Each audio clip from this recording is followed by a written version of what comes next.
கர்த்தருடைய பரிசுத்த நாமத்திற்கு மகிமை உண்டாகட்டும். ஆண்டவர் கொடுத்த இந்த பரிசுத்த ஆராதனை வேலைக்காக நாம் ஆண்டவரை மகிமைப்படுத்துவோம். வேதத்திலிருந்து ஒரு பகுதியை வாசிக்க கேட்போம். எரேமியா 10வது அதிகாரம் 6வது வசனம். எரேமியா 10:6. நீரே பெரியவர், உமது நாமமே வல்லமையில் பெரியது. ஆமென். கர்த்தாவே, உமக்கு ஒப்பானோன் இல்லை. நீரே பெரியவர், உமது நாமமே வல்லமை, உமது நாமமே வல்லமையில் பெரியது. கர்த்தருடைய நாமம் மாத்திரமே வல்லமையில் பெரியது. இந்த 40வது நாளிலும் கர்த்தருடைய பிரசன்னத்திலே நாம் ஜெபித்து கொண்டிருக்கிறோம். அநேகர் வீடுகளில் அநேக வெளி தேசங்களில் ஜெபித்து கொண்டு இருக்கிறீர்கள். நம்முடைய விசுவாசம் இப்படியாக இருக்கிறது. ஆண்டவர் நாம் ஆராதிக்கிற நம் ஆண்டவராகிய இயேசு கிறிஸ்துவின் நாமமே வல்லமையில் பெரியது. அவர்தான் பெரியவர் என்று விசுவாசிக்கிறோம். ஆகவே நான் ஜெபித்த நம்முடைய வாழ்க்கையில் ஊழியத்தில் கர்த்தர் பெரிய காரியங்களை செய்யும்படியாக நம்ம கண்களை மூடி நாம் ஜெபிப்போமா? ஹல்லேலூயா. மகா கிருபையும் இரக்கம் நிறைந்த நல்ல ஆண்டவரே, நன்றி செலுத்துகிறோம்.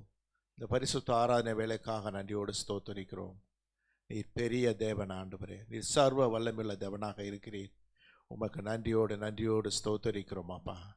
தொடர்ந்து செய்தியை ஆண்டவரே, உம்முடைய வார்த்தையை கேட்கிற எங்களுக்குள்ளாக பரிசுத்த ஆவியானவர் உம்முடைய மகிமையினால் பிரசன்னத்தினாலே நிரப்புங்க.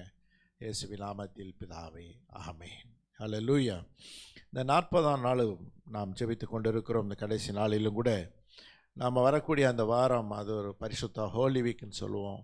அந்த நாளையும் அநேகர் பொறுத்தனையோடு ஜெபிப்பீர்கள். கர்த்தர் நம்மை ஆசீர்வதிப்பாராக. ஆகவே இந்த நாளில் இது நாம் குருத்தோலை ஞாயிறாக நாம் அனுசரிக்கிறோம். ஏனென்று சொன்னால் வேதத்திலே பார்க்கிறோம். மார்க்கு 11வது அதிகாரம் 9வது வசனம் சொல்லுகிறது. 9:10 முன்னடப்பாரும் பின்னடப்பாரும் ஓசன்னா, கர்த்தரின் நாமத்தினாலே வருகிறவர் ஸ்தோத்தரிக்கப்பட்டவர், கர்த்தரின் நாமத்தினாலே வருகிற நம்முடைய பிதாவாகிய தாவீதின் ராஜ்யம் ஆசீர்வதிக்கப்படுவதாக, உன்னதத்திலே ஓசனா என்று சொல்லி ஆர்ப்பரித்தார்கள். ஆமென். உன்னதத்திலே ஓசனா என்று சொல்லி ஆர்ப்பரித்தார்கள் என்று பார்க்கிறோம். நம் ஆண்டவராய் இயேசு கிறிஸ்து ஊழியத்திலே அநேக அற்புதங்கள் அடையாளங்களை செய்தார். சாதாரண ஒரு மனிதரை போலத்தான் இருந்திருக்கிறார். ஆனால் அவருடைய கரத்தில் இருந்தும் அவருடைய ஊழியத்தில் அநேக அற்புதங்கள் அடையாளங்கள் நடந்தது. எப்படி நடந்ததுன்னா, மரித்தோரை ஆண்டவர் உயிரோடு எழுப்பினார். குருடர்கள் பார்வை அடைந்தார்கள், முடவர்கள் நடந்தார்கள், பெரும்பாலுள்ள ஸ்திரீ சுகப்படுத்தப்பட்டார்கள், பிசாசெல்லாம் ஓடிச்சு, நல்ல விடுதலை கிடைச்சிச்சு. ஆண்டவர் அற்புத அடையாளங்களை செஞ்சார். அதனால் அந்த ஜனங்களுக்கு என்ன சொன்னாங்கன்னா, ஒரு ஆசை வந்துடுச்சு, இயேசு கிறிஸ்துவே நமக்கு ராஜாவாக இருக்கட்டும் அப்படின்னு சொல்லிட்டு அவங்களுக்குள்ளாக ஒரு என்ன செஞ்சது, ஒரு ஆசை வந்திருக்கிறது. அவங்களாம் என்ன செஞ்சுருக்கிறாங்க, உடனே ஒரு கழுதைக்குட்டியை பிடிச்சி அதை என்ன சொல்லுங்க மேலே ஆண்டவரை உட்கார வச்சு என்ன சொல்லியிருக்கிறார் இந்த வசனத்தில், கர்த்தருடைய நாமத்தினால் வருகிறவர் ஸ்தோத்தரிக்கப்பட்டவர், கர்த்தருடைய நாமத்தினாலே வருகிற நம்முடைய பிதாவாகிய தேவனுடைய ராஜ்யம் ஆசீர்வதிக்கப்படுவதாக, உன்னதத்திலே ஓசன்னா, உன்னதத்திலே ஓசன்னா. ஓசன்னா என்கிற வார்த்தை எங்களை காப்பாற்றும், சேவஸ் அப்படி அந்த அர்த்தத்தில் இருக்குது, எங்களை காப்பாற்றும். ஏனென்று சொன்னால் அந்த நாட்களில் அந்த ராஜ்யங்கள் ஆளுகை செய்கிறவர்களுடைய கொடுமைகள் அதிகமாக இருந்திருக்கிறது. ஜனங்களுக்கு அநேகமாக நிறைய பிரச்சனை இருந்திருக்கும், விலைவாசி ஏற்றங்கள் இருந்திருக்கலாம். அந்த நாட்களில் வரி வசூல் கூட அதிகமாக பண்ணியிருப்பாங்க, பாரங்கள் அதிகமாக இருக்கும், கடுமையான சட்டங்கள் இருக்கும். ஒரு குறிப்பிட்ட நபர்கள் மாத்திரம் சந்தோஷமாக இருந்திருப்பாங்க, ஒரு குறிப்பிட்ட நபர்கள் பாதிக்கப்பட்டு இருப்பாங்க. ஆனால் நம்ம ஆண்டவராக இயேசு கிறிஸ்து எல்லோரோடும் நல்லா பழகினார், பார்க்குறோம். எல்லாத்தையும் ஆண்டவர் நேசித்தார். அதனால் ஜனங்கள் பார்க்குறாங்க, இவரே நமக்கு ராஜாவாக இருந்தால் நலமாக இருக்குமே. ராஜா தான், ராஜா தான், பைபிள் அப்படித்தானே இருக்குது பழைய ஏற்பாட்டில். ஆகவே அருமையான தேவ பிள்ளைகள், இந்த நாளிலும் கூட நாம் விசுவாசத்தில் நம் ஆண்டவராக இயேசு கிறிஸ்துவை ராஜாவாகத்தான் நாம் விசுவாசிக்கிறோம். அவருடைய ராஜ்யம் வருவதாக என்று சொல்லி தான் நாம் ஜெபித்து கொண்டு இருக்கிறோம். ஆண்டவருடைய ராஜ்யம், இந்த உலகத்தினுடைய ராஜ்யம் ஒருவேளை அழிய போகிறது. இந்த உலகத்தினுடைய ராஜ்யம் அழிகிற போது ஆண்டவர் அவருடைய ராஜ்யத்தை ஸ்தாபிக்க போகிறார். 1000 வருஷ அரசாட்சி நடக்கப் போகிறது, வேதத்திலே சொல்லப்பட்ட தீர்க்க தரிசனத்தின் மூலமாக. ஆகவே நாம் அனைவரும் ராஜாக்களும் ஆசாரியர்களாக இருக்கும்படியான கிருபைகளை ஆண்டவர் கொடுக்க போகிறார். ஆகவே ஆண்டவர் சொன்னார், என்னுடைய ராஜ்யம் இவ்வுலகத்தினுடைய ராஜ்யத்துக்குரியது அல்லன்னு சொன்னார். ஆனால் ஆண்டவராக இயேசு கிறிஸ்து நீதி உள்ள நியாயாதிபதியாக வரப்போகிறார். ராஜாதி ராஜாவாக ஆளுகை செய்கிற போது அவருடைய ஆளுகை வித்தியாசமாக இருக்கும் என்று பார்க்கிறோம்.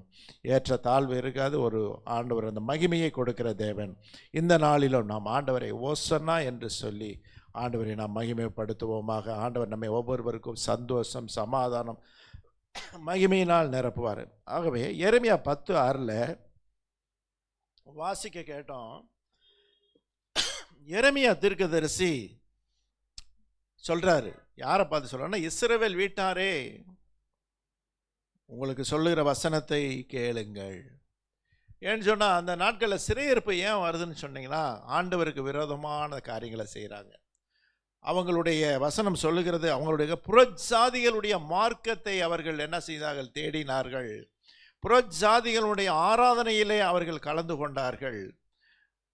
ஆண்டவருக்கு பிரியமில்லாத விக்கிரக ஆராதனைகள் அந்த நாட்களிலே இருந்த போதுதான் சிறையிருப்பு வந்தது என்று பார்க்கிறோம். ஆண்டவர் அதில் ரொம்ப வைராக்கியமாக இருப்பார். ஆண்டவர் ஏன்னு சொன்னால், என்னையன்றி உங்களுக்கு வேறு தேவர்கள் உண்டாயிருக்க வேண்டாம்னு தான் ஆண்டவர் சொன்னார் 10 கற்பனையில். அது ரொம்ப ஆண்டவர் வைராக்கியமாக இருப்பார். அந்த காரியத்தை அவர்கள் என்ன செய்கிறாங்க? அந்த 10 கற்பனையில் ஆண்டவரை விட்டுட்டு வேறு மார்க்கத்தை அவர்கள் என்ன செய்கிறார்கள்? அவர்கள் என்ன கற்றுக்கொண்டபடினாலே சில தடைகள் வருகிறது. ஒரு ஏதாச்சும் ஒன்று நடந்துச்சுன்னு வச்சுக்கோங்க, மிரட்டிடுவாங்க. ஒரு இடி மின்னல் வருதுன்னு வச்சுக்கோங்க, அந்த நாட்களில் என்ன செஞ்சுருப்பாங்க? என்ன நடக்க போகுது, ஆபத்து நடக்க போகுது, உடனே நம்ம ஆளுகள் என்ன செய்கிறது? ஆமாம் அப்படின்ற கூடாது. சில அடையாளங்கள் நடக்கிற போது அவர்களோடு சேர்ந்து கர்த்தருடைய ஜனங்களும் என்ன செய்தார்கள்? கலங்கினார்கள் என்று பார்க்கிறோம். அதனால தான் இஸ்ரவேல் ஜனங்கள் எகிப்தில் இருந்தபோது 10 வாதைகள் இருந்துச்சு. அந்த 10 வாதைகளில் கலக்கம் யாருக்கு இருந்துச்சு? எகிப்தி ஜனங்களுக்கு தான் இருந்துச்சு.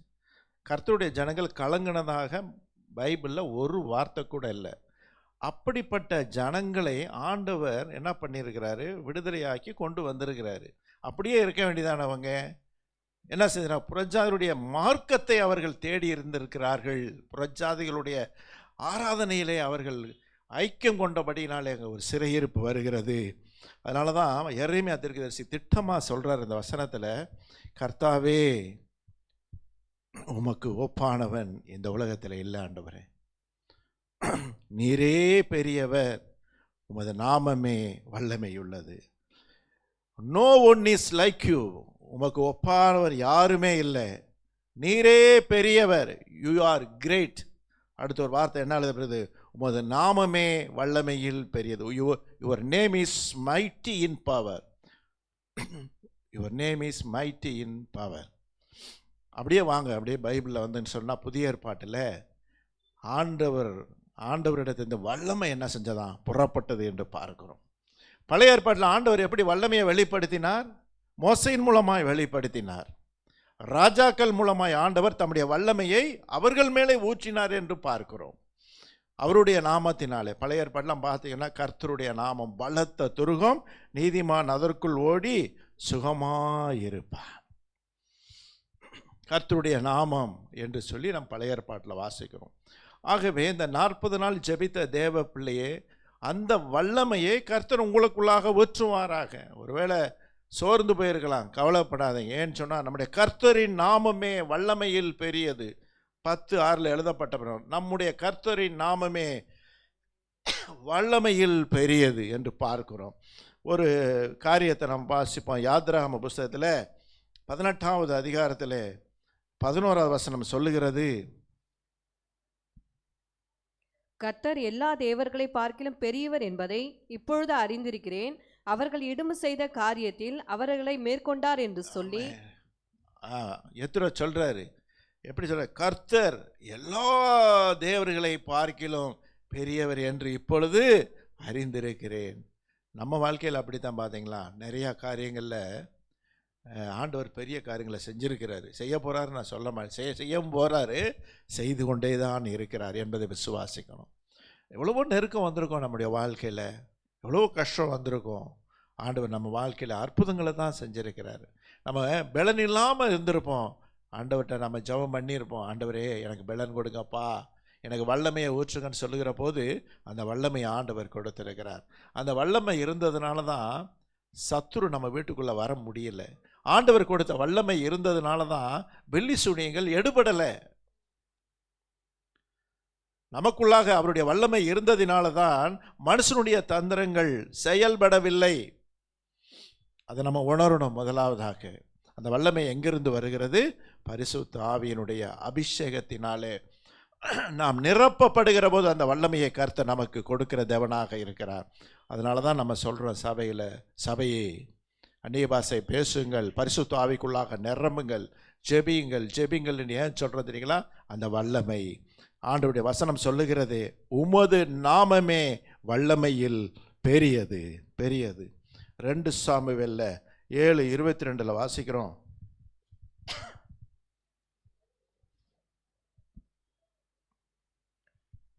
ஆகையால் தேவனாகிய கர்த்தரே, நீர் பெரியவர் என்று விளங்குகிறது. நாங்கள் எங்கள் காதுகளாலே கேட்ட சகல காரியங்களின் படியும் தேவருக்கு நிகரானவர் இல்லை, உம்மை தவிர வேறே தேவனும் இல்லை. உம்மை தவிர வேறு தேவர் இல்லை. ஆண்டவரே, தாவீதினுடைய வெற்றிக்கு பின்னாலே, தாவீதினுடைய ஆசீர்வாதத்திற்கு பின்னாலே, தாவீதினுடைய உயர்வுக்கு பின்னாலே மிகப்பெரிய ஒரு ரகசியம் என்னன்னு தெரியுங்களா? நீரே பெரியவர். அவ்வளோதான் சொல்லுவார். ஆண்டவரே, உமது நாமம் உயர்ந்தது, நீங்கள் பெரியவர், நீங்கள் பெரிய தேவன், உமக்கு நிகரானவர் இந்த உலகத்தில் எந்த தெய்வமும் இல்லை ஆண்டவரே. அதனால தான் தாவீது ஆசீர்வதிக்கப்பட்டார், தாவீது விருத்தி அடைந்தார் என்று பார்க்கிறோம். நாமும் கூட நம்முடைய பேச்சு வார்த்தையில் என்ன செய்யக்கூடாது? குறைச்சி பேசக்கூடாது. ஆண்டவரே நீ சர்வ வல்லமையுள்ள தேவனப்பா, நீர் உயர்ந்தவர், நீர் சிறந்தவர், நீர் வல்ல பெரும் காரியங்களை செய்கிற தேவன் என்பதை நாம் அறிக்கை செய்கிற போது கர்த்தர் பெரிதான காரியங்களை செய்கிற தேவனாக இருக்கிறார். எரேமியா 32:19 வாசிக்கிறோம். யோசனையில் பெரியவரும் செயலிலே வல்லவருமாய் இருக்கிறீர். அவனவனுக்கு அவனவனுடைய வழக்கத்துக்கு தக்கதாகவும் அவனவனுடைய கிரியைகளின் பலனுக்கு தக்கதாகவும் அளிக்கும்படி உம்முடைய கண்கள் மனுபுத்திரருடைய எல்லா வழிகளின் மேலும் நோக்கமாய் இருக்கின்றன. இந்த வசனத்தில் யோசனையில் பெரியவர். அதனால தான் இன்னைக்கு நம்ம இந்த வெனஸ்டே இந்த சண்டே சர்வீஸ்லாம் அந்த ஆராதிக்கிற போது அந்த வார்த்தையை சொல்லுவோம். பாம் சண்டே இன்னைக்கு பார்க்குறோம், குருத்தோலை ஞாயிறில் அருமையான பாடல், யோசனையில் பெரியவரே, ஆராதனை செயல்களிலே வல்லவரே, உமக்கு ஓசன்னா என்று நாம் சொல்லுகிறோம். காரணம் என்ன? நம்முடைய வாழ்க்கையில் பெரிய காரியங்களை செய்கிற தேவனாக இருக்கிறார். ஆமேன். அதனால் செயல்களிலே வல்லவர், யோசனையிலே பெரியவராக இருக்கிறார். அந்த ஆண்டவரை தான் நம்ம ஆராதிக்கிறோம். ஆகவே 40 நாட்களும் ஜெபித்த தேவ பிள்ளைகளே, சோர்ந்து போகாதீர்கள். அருமையான வாக்கு தத்துவம், நீரே பெரியவர். அப்படி ஆராதிக்கிற போது சொல்லணும், ஆண்டவரே நீரே பெரியவர், யூ ஆர் கிரேட் காட், நீங்கள் பெரிய தேவன் ஆண்டவரே, உங்களுடைய வல்லமை பெரியது ஆண்டவரே என்று சொல்லி ஆராதிக்க அப்போ தான் நம்ம வாழ்க்கையில் வல்ல பெறும் காரியத்தை செய்வார். நீர் வல்லமையுள்ள தேவன் என்று எவ்வளவு அதிகமாக ஆண்டவரை உயர்த்துகிறோமோ அவ்வளவு அதிகமாய் நம்மை என்ன செய்வாராம்? உயர்த்துகிற தேவன், வல்லமையினாலே நிரப்புகிற தேவன். மத்தேயு 12:6 வாசிக்கிறோம். மத்தேயு 12:6 தேவாலயத்திலும் பெரியவர் இங்கே இருக்கிறார் என்று உங்களுக்கு சொல்லுகிறேன். ஆமென். தேவாலயத்திலும் பெரியவர் யாரா? ஆண்டவரே அவரே சொல்றாரு, தேவாலயத்திலும் பெரியவர் இங்கே இருக்கிறார். அப்போ அந்த பரிசெயர் சதிசெயர்லாம் என்ன செய்கிறாங்க தெரியுங்களா? அந்த நாட்களில் இந்த ஓய்வு நாள் அன்னைக்கு அவங்க பயிர் வழியாக போய் என்ன செய்வாங்க? அந்த கதிரை சாப்பிட்ருவாங்க. அவங்க குற்றப்படுத்தின உடனே ஆண்டவர் சொல்லுவார், ஏசப்பா தான் சொல்கிறாரு, தேவாலயத்திலும் பெரியவர் இங்கே இருக்கிறார். அப்பா அவங்க பக்கத்தில் இருக்கிறவர் நான் சொல்லாமல் எப்படி சொல்கிறாரு? தேவாலயத்திலும் பெரியவர் இங்கே இருக்கிறார் என்பதை அவருடைய வல்லமையுள்ள வார்த்தை வெளிப்படுத்தினதாக பார்க்கிறோம். அதனால் அந்த நாட்களில் என்ன சொன்னாலும் அவங்களுக்கு புரியுமா? புரியலை. ஏன் புரியாமல் இருந்தாங்க? அவங்களோட ஆவிக்குரிய கண்கள் திறக்கப்படவில்லை. ஆண்டவர் பேசுறது பூரா உவமைகளாகவே பேசினார். அவங்களால என்ன செய்ய முடியல, புரிந்து கொள்ள முடியவில்லை. ஆனாலும் ஆண்டவர் தாம் வல்லமையுள்ளவர் என்பதை அநேக இடத்தில் வெளிப்படுத்தி கொண்டே இருந்தார். அவர் ஜெபிக்கிற போது, ஊழியத்தில் போகிற போதும் கர்த்தர் பெரிய காரியங்களை செய்தார்.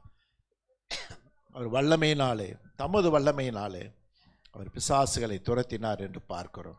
புதிய ஏற்பாட்டில் அநேக அற்புதங்கள் அடையாளங்களும் நடந்தது. அந்த வல்லமையை தான் ஆண்டவர் ஒவ்வொருவருக்கும் கொடுக்கிறார். ஊழியக்காரங்களுக்கு கொடுக்கிறார், விசுவாசிகளுக்கு கொடுக்கிறார். ஆண்டவரை தெய்வமாய் கொண்டிருக்கிற ஒவ்வொருவருக்கும் அந்த வல்லமையை கொடுக்கிற தேவனாக இருக்கிறார். ஏனென்று சொன்னால் கர்த்தர் பெரிய தேவன். யாத்ராகமம் 9வது அதிகாரம் 16வது வசனம் இப்படியாக எழுதப்பட்டிருக்கிறது.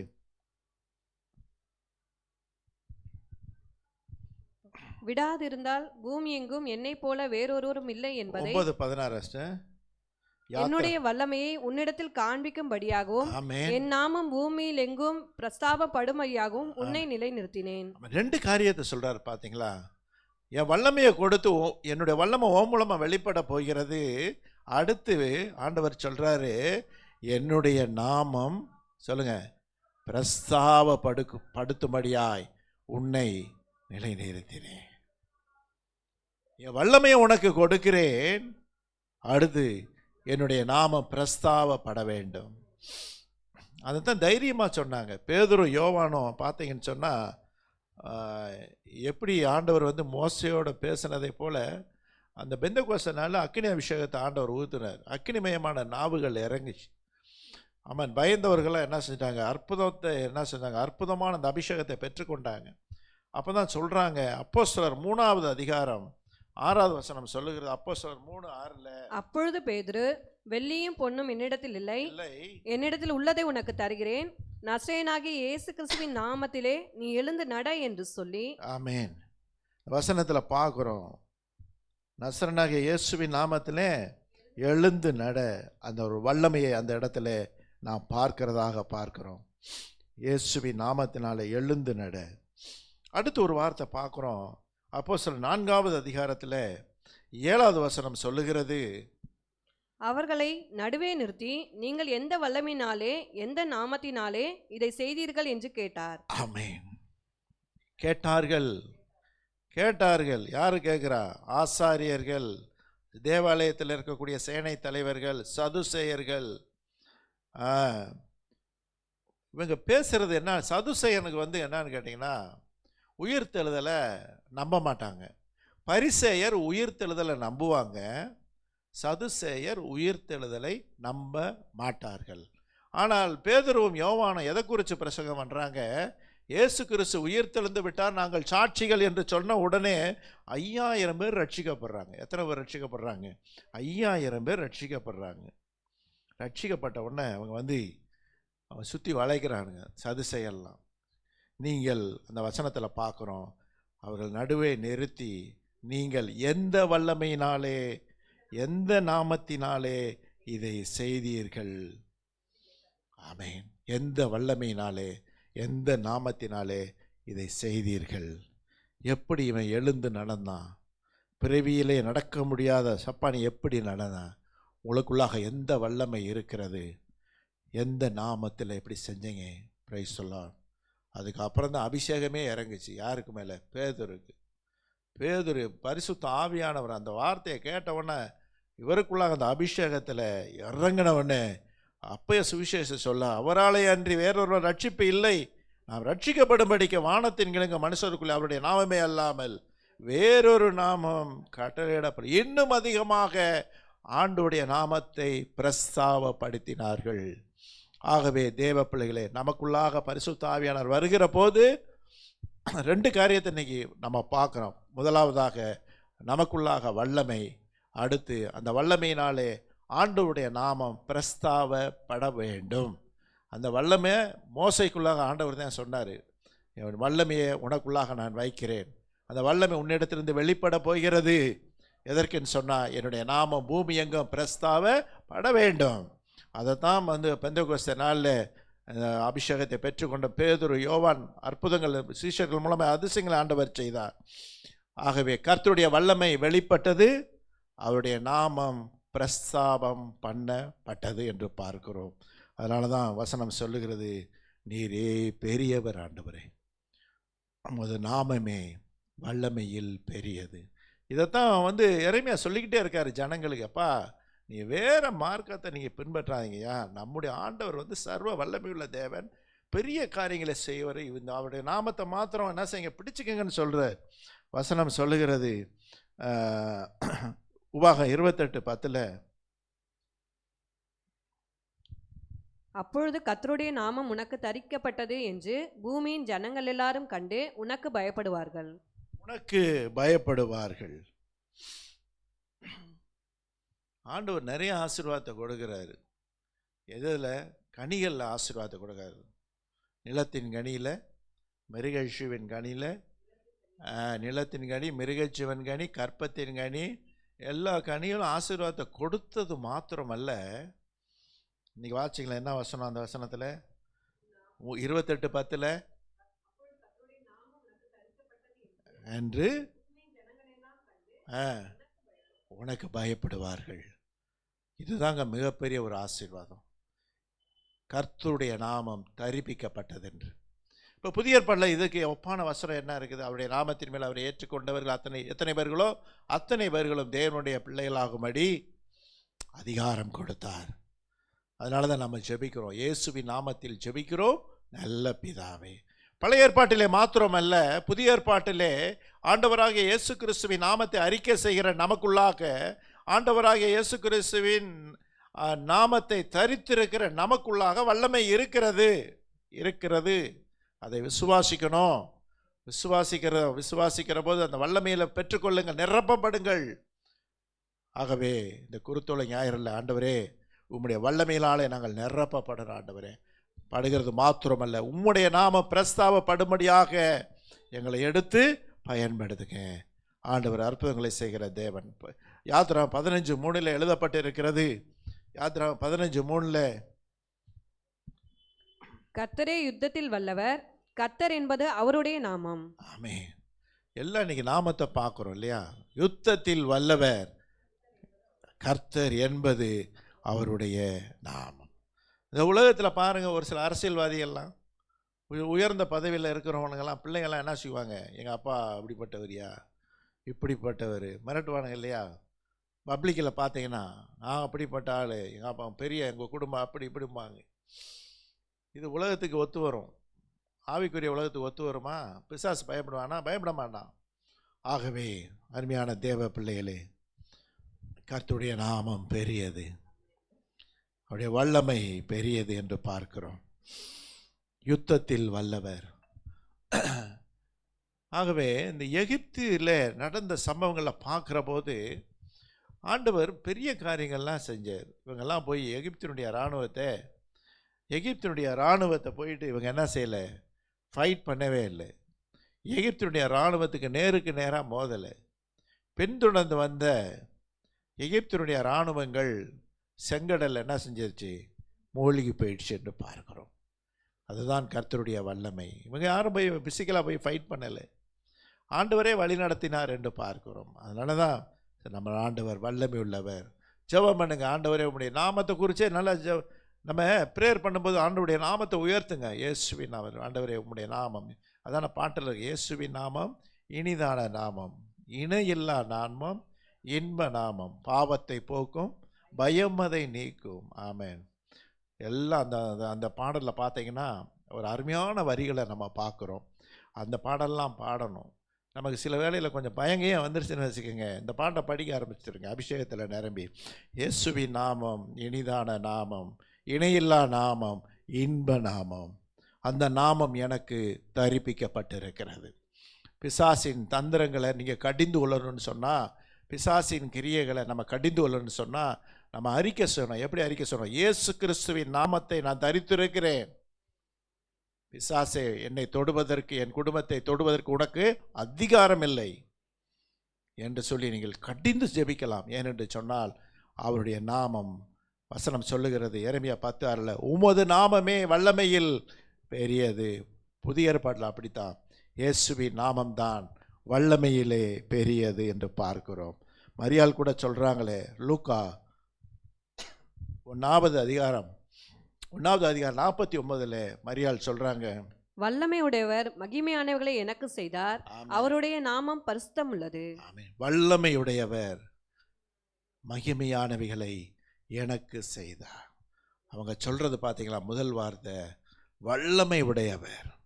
அந்த வார்த்தைக்கு எப்போ பாருங்க, நம்மலாம் எப்படி அந்த வார்த்தையை உச்சரிக்கணும் தெரியுங்களா? எப்போ சொல்லணும், ஆண்டவர் நீர் வல்லமை உள்ளவர், வல்லமை உள்ளவர் தேவன் சொல்லுகணும்.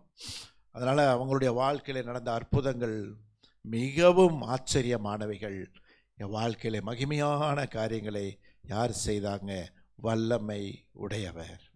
ஆகவே நம்மளும் அப்படி தான் சொல்லணும். எந்த காரியத்தில் இருந்தாலும் வல்லமையுடையவர் எங்கள் வாழ்க்கையில் பெரிய காரியங்களை செய்வார்.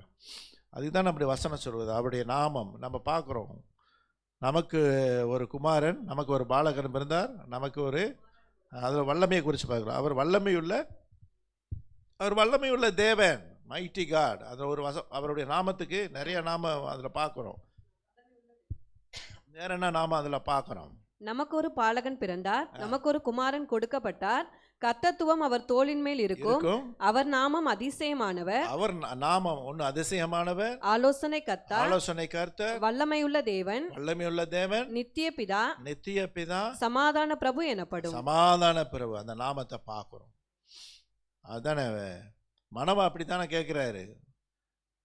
நீங்க சொன்ன காரியம் நிறைவேறுகிற போது உங்களை நான் கனம் பண்ணணுமே, உங்கள் பேர் என்ன, உங்கள் நாமம் என்னன்னு கேட்பது. என் நாமம் அதிசயம், என் நாமம் அதிசயம். ஆகவே அருமையான தேவ பிள்ளைகளே, அவருடைய நாமத்தை தரித்திருக்கிற நாம் தைரியமாக இருக்கணும். இந்த செய்தியின் மூலமாய் நாம் ஆராதிக்கிற ஆண்டவர் பெரியவர். நாம் ஆராதிக்கிற தேவனுடைய நாமம் வல்லமையில் பெரியது. எரேமியா 10:6 எழுதப்பட்ட பிரகாரம் ஆமென், வல்லமையில் பெரியது. ஆமாம், அவருடைய வல்லமைக்கு ஒப்பான வல்லமை இந்த பூமியிலே எதுவும் இல்லை. ஆண்டவருடைய வல்லமைக்கு கீழே தான் மற்ற வல்லமைகள் இருக்கிறது. வல்லமைகள் இருக்கிற மாதிரி இருக்கும், மந்திரவாதிகள், வெளி சூனியங்கள், ஏவல்கள், அப்படியே வல்லமை இருக்கிற மாதிரி இருக்கும். இந்த கேஸுக்கு பூரா ஆண்டவருடைய வல்லமைக்கு கீழே தான், ஒன்றும் எடுபடாது, அது சாம்பலாக போயிடும். அந்த வார்த்தையை நம்ம சொல்லி ஜெபிச்சாலே போதும், அது ஓடி போயிடும். இயேசுவின் நாமத்தினாலே அப்படின்னு சொல்லி அந்த வார்த்தையில் நம்ம சொல்லி ஜெபியுங்கள். கர்த்தர் வல்லபெரும் காரியங்களை செய்வார். 1 சாமுவேல் 17வது அதிகாரத்தில் 45வது வசனம் இப்படியாக பார்க்கிறோம். அதற்கு தாவீது பெலிஸ்தியனை நோக்கி, நீ பட்டயத்தோடும் ஈட்டியோடும் கேடயத்தோடும் என்னிடத்தில் வருகிறாய், நானோ நீ நிந்தித்த இஸ்ரவேலினுடைய இராணுவத்தின் தேவனாகிய சேனைகளுடைய கர்த்தரின் நாமத்தில் உன்னிடத்தில் வருகிறேன். ஆமென்.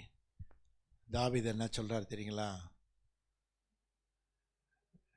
உனக்கு ஈட்டி இருக்கு, பட்டயம் இருக்கு, கேடயம் இருக்கு, உச்சந்தலிருந்து உள்ளங்கால் வரை உனக்கு கவசம் என்னது உடை இருக்கு.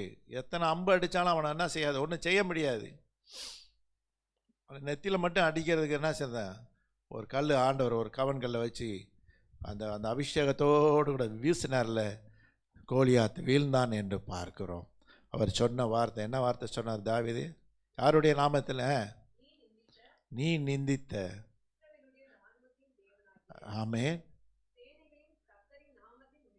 பாருங்க, சேனைகளின் கர்த்தரின் நாமத்தில் உன்னிடத்தில் வருகிறேன். என்கிட்ட ஒன்றும் பெரிய கவசம் கிடையாதப்பா, என்கிட்ட ஒரு ஈட்டி இல்லை, பெரிய வீச்சருவால் எதுவுமே கிடையாது.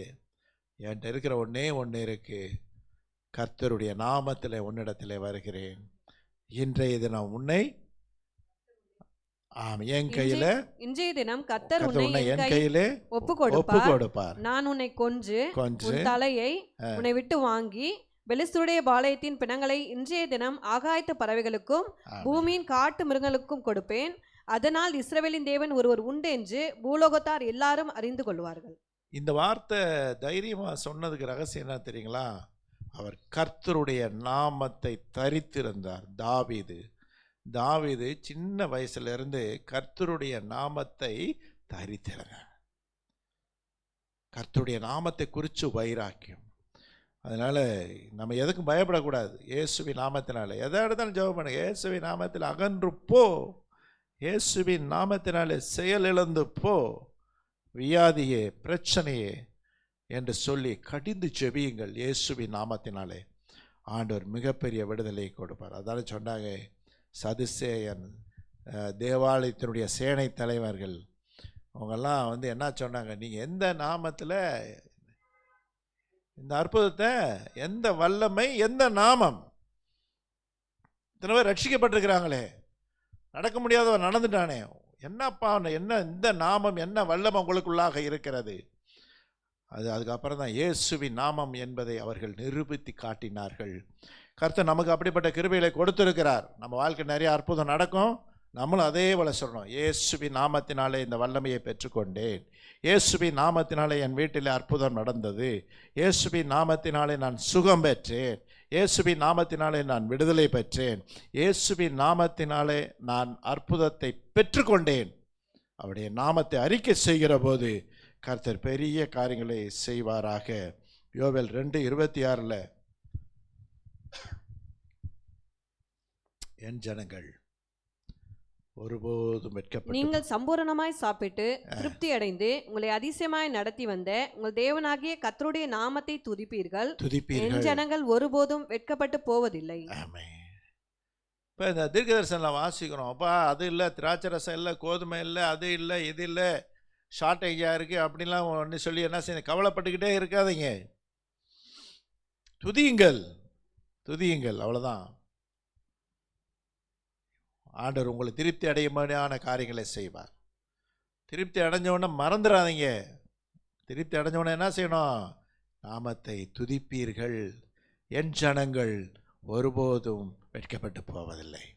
இப்போ கர்த்தர் ஆசீர்வாதத்தை கொடுத்தா சாப்பிட்டு என்ன செய்யக்கூடாது? வாங்கிக்கிட்டு துதிக்காமல் இருக்கக்கூடாது.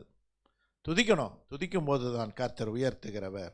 அதனால தான் வசனம் சொல்லுகிறது, மார்க் 16:17 என் நாமத்தினாலே பிசாசுகளை துரத்துவார்கள். அப்படி தானே இருக்கு. மார்க் 16:17 விசுவாசிக்கிறவர்களாக நடக்கும் அடையாளங்கள் யாவன? என் நாமத்தினாலே பிசாசுகளை துரத்துவார்கள், என் நாமத்தினாலே பிசாசுகளை துரத்துவார்கள், நவமான பாஷைகளை பேசுவார்கள், சர்ப்பங்களை எடுப்பார்கள், ஆமென், சாவுக்கு ஏதுவான யாதொன்றை குடித்தாலும் அது அவர்களை சேதப்படுத்தாது, வியாதியஸ்தர்கள் மேல் கைகளை வைப்பார்கள், அப்பொழுது அவர்கள் சொஸ்தமாவார்கள். வசனம் சொல்லுகிறது, என் நாமத்தினாலே பிசாசுகளை துரத்துவார்கள். இந்த பிசாசு தான் அநேகருடைய ஆசீர்வாதத்தை தடை செய்கிறது. இந்த பிசாசு தான் வியாதிகளை கொண்டு வருகிறது. இந்த பிசாசு தான் ஆக்சிடெண்ட்டை கொண்டு வருது. இந்த பிசாசு தான் குறைவுகளை கொண்டு வருகிறது. இந்த பிசாசு தான் பயத்தை கொண்டு வருகிறது. ஆகவே நாம் ஆண்டவர் மேலே வைக்கிற அந்த விசுவாசம், ஆண்டவர் நமக்குள்ளாக கொடுக்கப்பட்ட அந்த அபிஷேகத்தோடு கூட அவருடைய நாமத்திலே துரத்த வேண்டும், கடிந்து கொள்ள வேண்டும், கட்ட வேண்டும். இயேசுவின் நாமத்தினால அதனுடைய கிரியை ஒன்றுமில்லாமல் போகும். கர்த்தர் நம்ம வீட்டை பாதுகாப்பார், ஊழியத்தை பாதுகாப்பார், உங்கள் பிள்ளைகளை ஆண்டவர் பாதுகாப்பார். யோவான் 14:14 வசனம் சொல்லுகிறது, யோவான் 14:14 என் நாமத்தினால் நீங்கள் எதை கேட்டாலும் அதை நான் செய்வேன். என் நாமத்தினால் நீங்கள் எதை கேட்டாலும் அதை நான் செய்வேன். ஒரே ஒரு வார்த்தை, என் நாமத்தினால். Ask in my name. என் நாமத்தினாலே எதை கேட்டாலும் அதை நான் செய்வேன். ஏசப்பா அருமையான வார்த்தைகளை கொடுத்து நம்மை பலப்படுத்தி இருக்கிறார். கடைசியாக ஒரு வசனம் 1 யோவான் 4:4 எழுதப்பட்டிருக்கிறது. 1 யோவான், பிள்ளைகளே, நீங்கள் தேவனால் உண்டாயிருந்து அவர்களை ஜெயித்தீர்கள், ஏனெனில் உலகத்தில் இருக்கிறவனிலும் உங்களில் இருக்கிறவர் பெரியவர். உலகத்தில் இருக்கிறவனும் உங்களுக்குள்ளாக இருக்கிறவர் பெரியவர். ஆகவே இந்த விசுவாசம் நமக்கு இருக்கணும். அப்படியே கண்களை மூடி நம் செபிப்போமா? அருமையான தேவ பிள்ளைகளே, 40 நாட்களும் கர்த்தருடைய பாதத்திலே செபித்திருக்கிறீர்கள். நாம் பெரிய தேவனைத்தான் ஆராதித்திருக்கிறோம். அவருடைய நாமம் வல்லமையில் பெரியது. நம்முடைய ஆண்டவர் பெரிய தேவன். இந்த நாளிலே இந்த 40 நாளும் ஜெபித்த உங்களுக்குள்ளாக, நமக்குள்ளாக கர்த்தர் தீர்க்க தரிசனமான ஒரு வார்த்தையை கொடுத்து கொண்டே இருக்கிறார். மோசேக்கு என்ன சொன்னாரோ அதே வார்த்தையை தான் நம்ம சபைக்கும் நம்ம பிள்ளைகளுக்கு கொடுத்துருக்கிறார். என் வல்லமையை உனக்கு நான் கொடுத்து அதை நீ வெளியே காண்பிக்கப் போகிறாய். அடுத்து என்னுடைய நாமம் பிரஸ்தாவப்பட வேண்டும். என் நாமம் பிரஸ்தாவப்பட வேண்டும் என்பதற்காக உன்னை நிலை நிறுத்தினேன். ஜெபிக்கிற ஒவ்வொரு பிள்ளைகளுக்குள்ளாக அவர் வல்லமையை ஊற்றுகிறவர். உங்கள் மூலமாய் ஆண்டவருடைய நாமம் பிரஸ்தாபப்படுத்தப்படும். அது மாத்திரமல்ல, பெரிய காரியங்களையும் கர்த்தர் உங்கள் வாழ்க்கையில் செய்கிற தேவன். ஏனென்று சொன்னால், நம்முடைய வாழ்க்கையிலே பெரிய தேவன் இருக்கிற போது அவர் ஆராய்ந்து முடியாத பெரிய காரியங்களையும் எண்ணி முடியாத அதிசயங்களையும் செய்வார். அதிசயங்களை செய்கிற தேவன். அதனால் 40 நாட்கள் ஜெபித்தது வீணாய் போகாது. ஆமென். நிச்சயமாக முடிவு உண்டு. உன் நம்பிக்கை வீண் போகாது. இந்த ஜெபத்திற்கெல்லாம் கர்த்தர் பதில் கொடுக்கிற தேவன். கர்த்தருடைய வல்லமை உங்களை நிரப்பட்டும். அவருடைய அபிஷேகம் உங்களை நிரப்பட்டும். எதை செய்தாலும் அந்த ஜெபிக்கிற போது இயேசுவின் நாமத்தினாலே, இயேசுவின் நாமத்தினாலே என்று சொல்லி நீங்கள் அந்த பக்தி வைராக்கியத்தோடு ஜெபிக்கிற போது உங்கள் வாழ்க்கையில கர்த்தர் வல்ல பெருங்காரியங்களை செய்து நம்மை ஆசீர்வதிப்பாராக. அன்பின் தேவனே, நன்றியோடு ஸ்தோத்திரிக்கிறோமாப்பா. உடைய வார்த்தையை தியானித்து எங்களுக்குள்ளாக நீர் பெரிய தேவன் ஆண்டவரே, நீர் எல்லா தேவர்களும் பெரிய தேவன் என்பதை நாங்கள் விசுவாசித்து வாழ்ந்து கொண்டு இருக்கிறோம். உமக்கு ஒப்பானவர் இந்த உலகத்தில் யாரும் இல்லை ஆண்டவரே.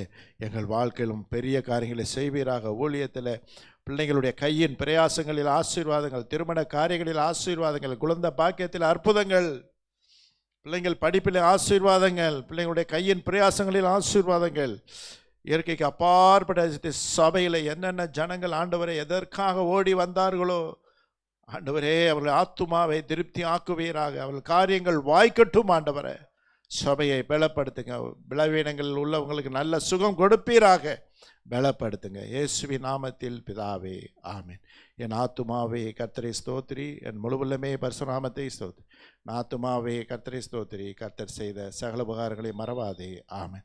நம் ஆண்டவராய் இயேசு கிறிஸ்துவுடைய கிருபையும் பிதாக தேவனுடைய அன்பும் பரிசுத்தாட அன்புமேக்கும் சமாதான வழி நடத்துவர்கள் நம் அனைவரோடு கூட என்னுடைய சதா காலங்களிலும் இருப்பதாக, ஆமென். ஹல்லேலூயா. எல்லாருக்கும் ஸ்தோத்திரம். Praise the Lord.